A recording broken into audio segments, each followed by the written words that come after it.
总共获得女团创始人的13856万0781个赞。祝贺杨超越成为第3名。人就这么平淡的过一生，我觉得不太好。我生来注定不是平凡的。杨超越她是不是撑得起这次的内容，赋予她，或者说我们去定义她很多想要通过她来展现的 Super 的精神。她在那个散伙的时候大哭的那一场，然后我就觉得这个小女孩太可爱了。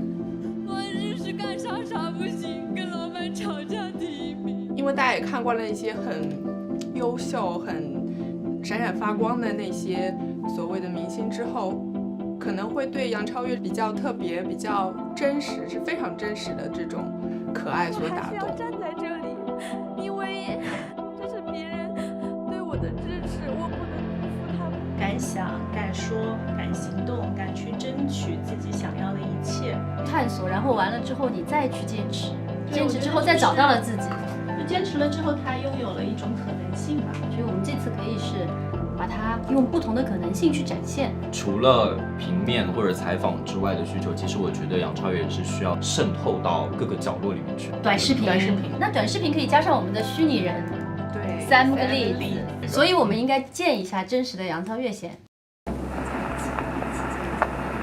你可以表达出你的真实的部分，更多元的你。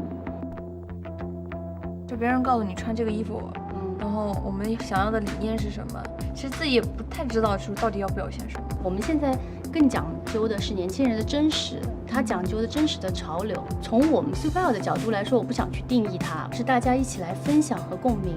所以我想说，你加入到我们这次的策划里面来，还可以，虽然有点华丽，但是还是蛮少女。对，哎，这个好，颖儿帮我去弄了一点这种腰带，因为我有几个纯黑的 look 什么之类的，我觉得有一点这个会更好。记录一下，可能要稍微预一下。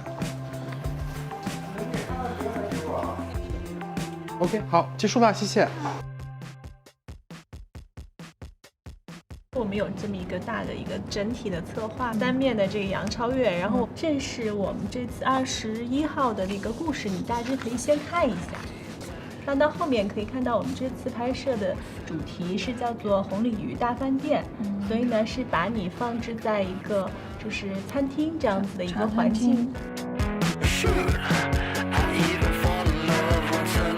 视频的这部分就是微电影的这部分，是会有2个虚拟人，2个女生，一个短发，一个长发。对，这个好看。你喜欢长发的？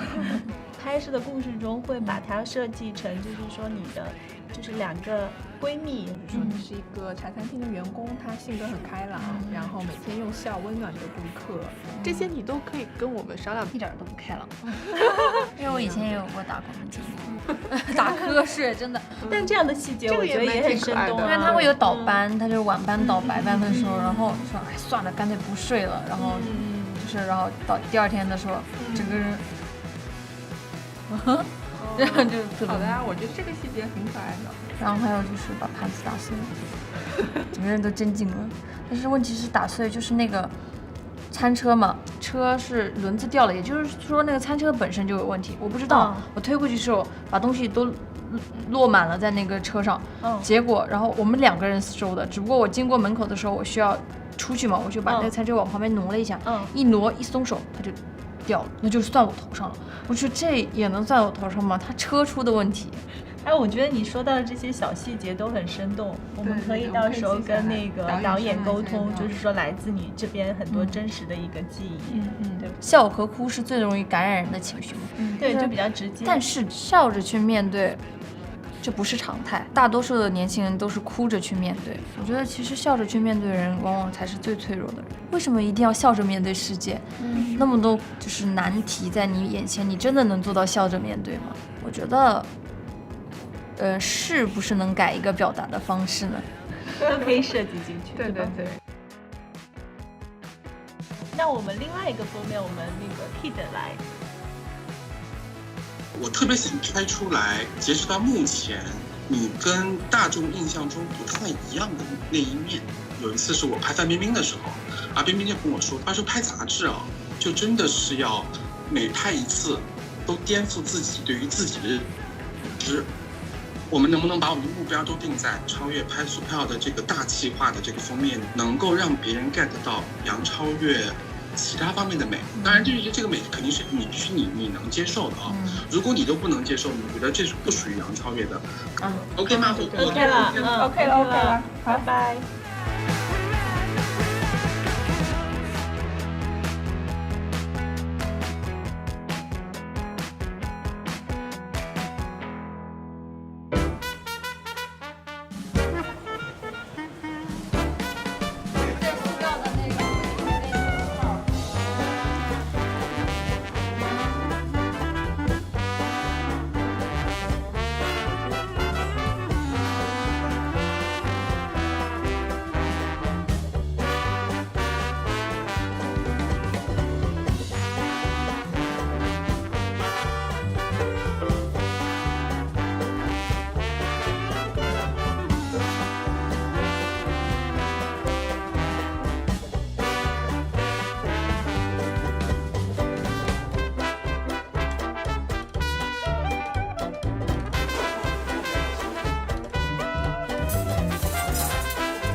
三个故事之间的文字的摆法，我们需要再讨论一下。